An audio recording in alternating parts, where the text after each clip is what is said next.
Hello guys, welcome to back my YouTube channel study point institution. আজকে আমরা Tripura TET paper 2 থেকে democracy যে টপিকটা রয়েছে সেই টপিকটা থেকে একটি গুরুত্বপূর্ণ বিষয় নিয়ে আলোচনা করব। সেই টপিকেরই একটা গুরুত্বপূর্ণ অংশ ডেমোক্রেসি বা গণতন্ত্র। তো এই ডেমোক্রেসি বা গণতন্ত্রকে নিয়ে আমাদের আজকের টপিক। আশা করি এই ক্লাসটি বা এই ভিডিওটি তোমাদের জন্য আপকামিং যারা পরীক্ষা দেবে তাদের জন্য খুবই হেল্পফুল হবে আপকামিং এক্সামসের জন্য। তো চলো শুরু করি।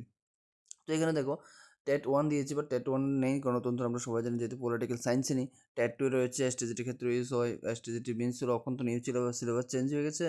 তাছাড়া বিভিন্ন স্কুল না মানে মেন উদ্দেশ্য হলো যে এই টপিকটা শুধুমাত্র যারা টেট এক্সপিরিয়েন্স তারাই শুধু জানবে এমন নয়, কিন্তু এটা কিন্তু আমাদের প্রত্যেকের লাইফেই গণতন্ত্রের বিষয়টা জানা দরকার এবং গণতন্ত্রটাকে বোঝা দরকার, বা ডেমোক্রেসি সম্পর্কে একটা নলেজ কিন্তু আমাদের প্রত্যেকটা মানুষের জানা প্রয়োজন। তাহলে চলো শুরু করি। তো এটা দেখো, এখানে গণতন্ত্র কি, আমরা নেক্সট পেজে যাব। তো এখানে দেখো গণতন্ত্র। তো গণতন্ত্র জিনিসটা কি, গণতন্ত্র কাকে বলে? গণতন্ত্র হলো এমন একটি শাসন ব্যবস্থা যেখানে দেশের সর্বোচ্চ ক্ষমতা জনগণের হাতে থাকে এবং জনগণ তাদের নির্বাচিত প্রতিনিধিদের মাধ্যমে দেশ পরিচালনা করে। অর্থাৎ দেখো, গণতন্ত্রের শেষ কথা হলো জনগণ, অর্থাৎ জনগণের দ্বারা যে শাসন পরিচালিত হয় তাকে আমরা এক কথায় বলি গণতন্ত্র। ঠিক আছে? তো এখানে দেখো নেক্সট, গণতন্ত্রের বৈশিষ্ট্য কি। তো দেখো, কিছু গণতন্ত্রের বৈশিষ্ট্য সম্পর্কে আলোচনা করছি। প্রথমে বৈশিষ্ট্যগুলি দেখো। তো গণতন্ত্রের বৈশিষ্ট্যের মধ্যে প্রথমে যে জিনিসটা বলো সেটা হচ্ছে জনগণের সার্বভৌমত্ব। স্বাভাবিকভাবে একটা জনগণের যদি সার্বভৌমত্ব না থাকে, সার্বভৌমত্ব মানে কি, যে জনগণের যে অবাধভাবে তার নিজস্ব স্বাধীনতার মাধ্যমে, নিজস্ব প্রতিক্রিয়ার মাধ্যমে ভোট প্রদান করার যে ক্ষমতা, সেটা অবশ্যই থাকবে। অবাধ ও সুষ্ঠু নির্বাচন হবে, আইনের শাসন থাকবে, মৌলিক অধিকার তো অবশ্যই থাকবে, সংখ্যাগরিষ্ঠের শাসন থাকবে। তো নেক্সট হলো বিরোধী দলেরও ভূমিকা থাকবে। তো এগুলি হলো গণতন্ত্রের প্রধান বৈশিষ্ট্য। অর্থাৎ একটা গণতন্ত্র বা একটা ডেমোক্রেসি কান্ট্রির মধ্যে সবথেকে বেশি ইম্পর্টেন্ট হলো জনগণের মধ্যে একটা সার্বভৌমত্ব থাকবে, অবাধ ও সুষ্ঠু নির্বাচন হবে, আইনের শাসন থাকবে, মৌলিক অধিকার থাকবে, সংখ্যাগরিষ্ঠের শাসন মানে কি, যে দল বেশি ভোট পাবে সেই সরকার গঠন করবে, এবং বিরোধী দলেরও একটা গুরুত্বপূর্ণ ভূমিকা সেখানে থাকবে। তাহলে দেখো গণতন্ত্রের সুবিধা কী কী, গণতন্ত্রের সুবিধা রয়েছে, আমরা প্রথমে সেগুলি আলোচনা করব। তো দেখো, গণতন্ত্রের মধ্যে যে সুবিধাগুলি রয়েছে, প্রথম হলো জনগণের অংশগ্রহণ নিশ্চিত করতে হবে। অর্থাৎ গণতন্ত্র শাসন ব্যবস্থায় জনগণ যাতে ভোট কেন্দ্রে পৌঁছাতে পারে এবং ভোট দিতে পারে, সেই বিষয়টা কিন্তু সুনিশ্চিত করা প্রয়োজন। ব্যক্তি স্বাধীনতা রক্ষা করা, প্রত্যেকটা ব্যক্তির যে নিজস্ব স্বাধীনতা রয়েছে ভোট প্রদানের, সেটাকে রক্ষা করা। শান্তিপূর্ণভাবে সরকার পরিবর্তনের সুযোগ দেওয়া, অর্থাৎ একটা সরকার যাতে পরিবর্তিত হতে পারে। ঠিক আছে? এই কোনো বছর বিজেপি রয়েছে, কোনো বছর কংগ্রেস আসতে পারে, কোনো বছর সিপিএম আসতে পারে, বা অন্য কোনো দল আসতে পারে। অর্থাৎ এখানে যাতে সরকার পরিবর্তনের কোনো অসুবিধা না হয়, মানুষ চাইলে যে কোনো সরকারকে নিয়ে আসতে পারে। তাহলে গণতন্ত্রের সুবিধার মধ্যে আরেকটা ইম্পর্টেন্ট হলো শান্তিপূর্ণভাবে সরকারকে পরিবর্তন করে দেওয়া। নেক্সট কি, মানবাধিকার ও আইনের শাসন প্রতিষ্ঠা করা। শুধুমাত্র একটা সরকার প্রতিষ্ঠা করবে এমন না, সরকারের কাজকর্ম যাতে মানুষের হিতে থাকে, মানে মানুষের উপকারের কাছে আসে। মানবাধিকার মানে কি, মানবের যে অধিকার, মানুষের যে অধিকার, সেটাকে নিয়ে যাতে সরকার কাজ করে এবং আইনের শাসন যাতে প্রতিষ্ঠা হয়। নেক্সট হলো জবাবদিহিতা যাতে বৃদ্ধি পায়। জবাবদিহিতা মানে কি, আমার একটা জিনিসের প্রয়োজন, সেটা আমি সরকারকে প্রশ্ন রাখলাম, সরকারকে জিজ্ঞাসা করলাম, সরকার সেটার উত্তর দিল, বা একটা কাজ হয়েছে, এই কাজটা কেন হলো, সরকার সেটাকে উত্তর দিল, সেটাকে বলা হয় জবাবদিহিতা। এই বিষয়গুলি আমাদের গণতন্ত্রের মধ্যে সুবিধা রয়েছে। এবার গণতন্ত্রের কিছু অসুবিধা রয়েছে। কী কী? দেখো, গণতন্ত্রের অসুবিধাগুলির মধ্যে মূলত একটা কারণ হলো যে কোনো ডিসিশন নিতে গণতন্ত্রে অনেক বেশি সময় লাগে। ঠিক আছে? একটা রাস্তা হবে, আমরা দেখি যে কোনো জায়গাতে একটা রাস্তা হবে শোনা গেছে, কিন্তু 2 বছরে কাজ শুরু হয়নি। অর্থাৎ এই 2 বছর ধরে কিন্তু তারা বসে রয়েছে এমন না। তারা কিন্তু সেটাকে বিভিন্নভাবে বিভিন্ন পর্যায়ে কিন্তু তারা কাজ করছে। তারপরে গিয়ে কিন্তু 2-3 বছর পরে গিয়ে ওই রাস্তাটা হচ্ছে। অর্থাৎ গণতন্ত্রে কোনো একটা সিদ্ধান্ত গ্রহণে অনেক বেশি সময় লাগে। অযোগ্য প্রতিনিধিও নির্বাচিত হতে পারে যাদের যোগ্যতাই নেই। একজন এমএলএ বা এমপি হওয়ার মতন যোগ্যতা যাদের নেই, তাদেরকে যদি আমরা নির্বাচিত করে পাঠাই, তাহলে তাদেরকে দিয়ে আমাদের এই যে কনসিস্টেন্সি বা লোকসভা কেন্দ্র, সেটা কীভাবে উন্নত হবে? নেক্সট হলো রাজনৈতিক দ্বন্দ্ব ও মতবিরোধ সৃষ্টি হতে পারে। অবশ্যই আমরা তো সেটা তো দেখি যে এক পার্টির লোক আরেক পার্টির লোককে গালাগাল করছে, বিরোধিতা করছে, কোনো সরকারের ভালো কাজকে বিরোধিতা করছে, আবার খারাপ কাজকে বিরোধিতা করছে। অর্থাৎ সমস্ত মধ্যে একটা রাজনৈতিক দ্বন্দ্ব ও মতবিরোধ অবশ্যই থাকে। কেমন? নেক্সট দেখো, যেটা ভারতের গণতন্ত্র, এই ভারতের গণতন্ত্রের মধ্যে কি রয়েছে আমরা একটু দেখব। দেখো, ভারতের গণতন্ত্র, ভারত বিশ্বের বৃহত্তম গণতান্ত্রিক দেশ।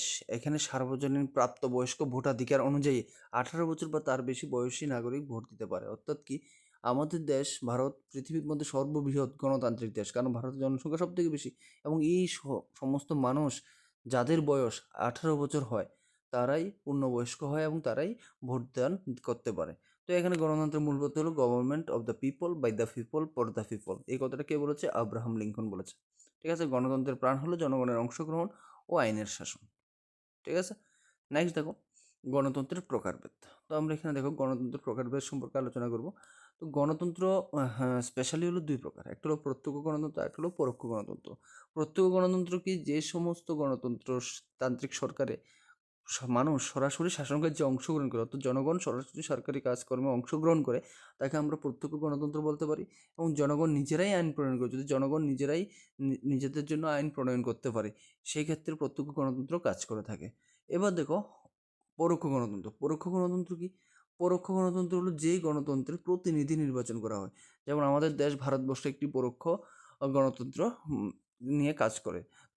পরোক্ষ গণতন্ত্রের মাধ্যমে কি হয়, যে জনগণ নির্বাচনের মাধ্যমে প্রতিনিধি নির্বাচন করে এবং নির্বাচিত প্রতিনিধিরা কিন্তু ওই রাষ্ট্র পরিচালনা করে থাকে। এইভাবে যেমন ভারত, যুক্তরাষ্ট্র এগুলি সবগুলি কিন্তু এই পরোক্ষ প্রতিনিধি বা প্রতিনিধিমূলক গণতন্ত্র। যেমন আমরা কোনো এমএলএকে জিতাই, ঠিক আছে না, ভোট আসলে কোনো বিধায়ককে আমরা কি ভোট দিয়ে জিতাই এবং সে বিধানসভায় গিয়ে, বা একজন এমপি বা মেম্বার অফ পার্লামেন্টের লোককে আমরা জেতাই এবং সে লোকসভায় গিয়ে আমাদের যে জায়গাগুলি রয়েছে, আমাদের যে কনসিস্টেন্সি রয়েছে বা লোকসভা কেন্দ্র রয়েছে, সেইটাকে নিয়ে সেখানে সুবিধা অসুবিধা নিয়ে কাজ করে থাকে।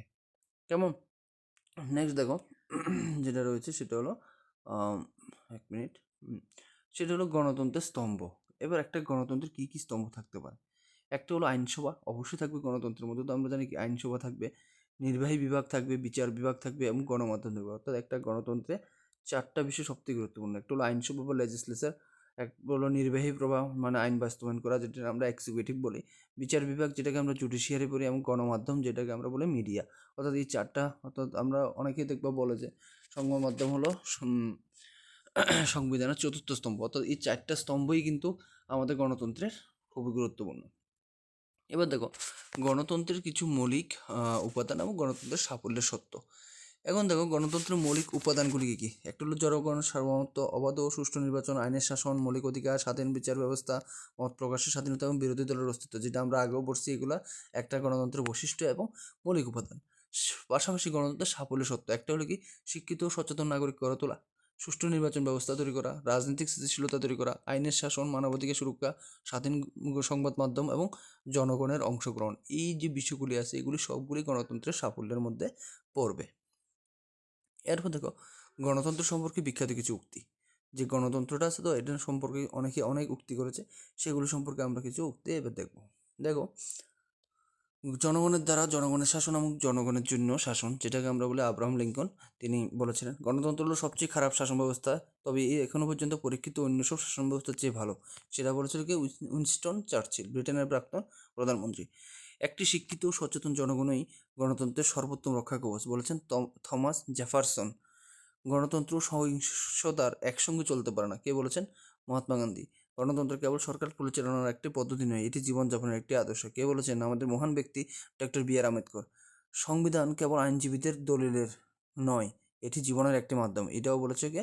ডক্টর বি আর আম্বেদকর। এরপর দেখো নাম্বার 7 আমরা যখন দেখো গণতন্ত্রের প্রকৃত পরীক্ষা হলো সাধারণ মানুষের কল্যাণ নিশ্চিত করা, কে বলেছেন? জওহরলাল নেহরু, ভারতের প্রথম প্রধানমন্ত্রী।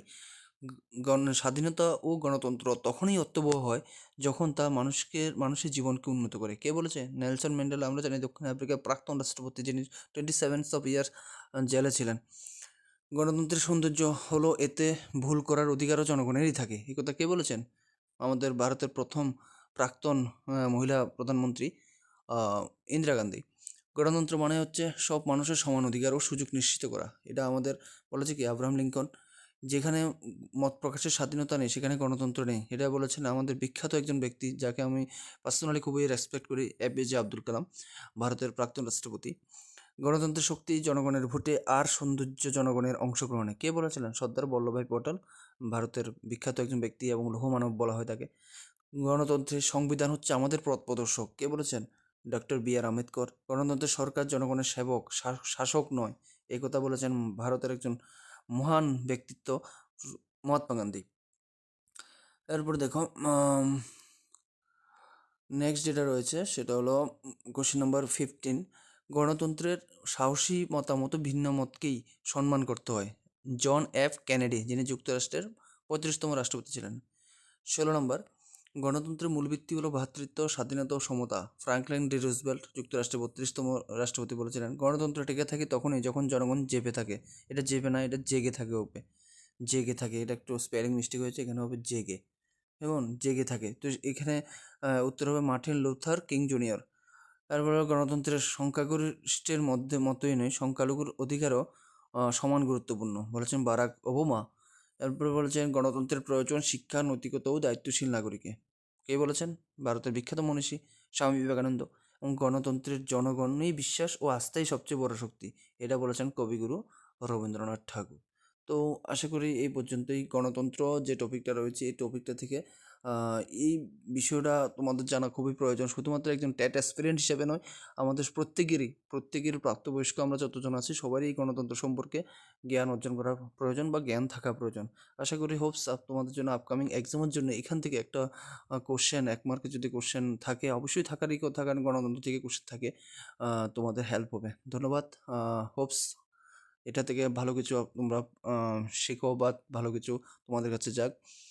আগামী দিনে তোমরা আরও ভালো কিছু করো, এবং ভালো লাগলে আমাদের পেজটিকে বা আমাদের যে ইউটিউব চ্যানেল রয়েছে সেটাকেও সাবস্ক্রাইব, শেয়ার, ফলো করে দিও। Thank you so much.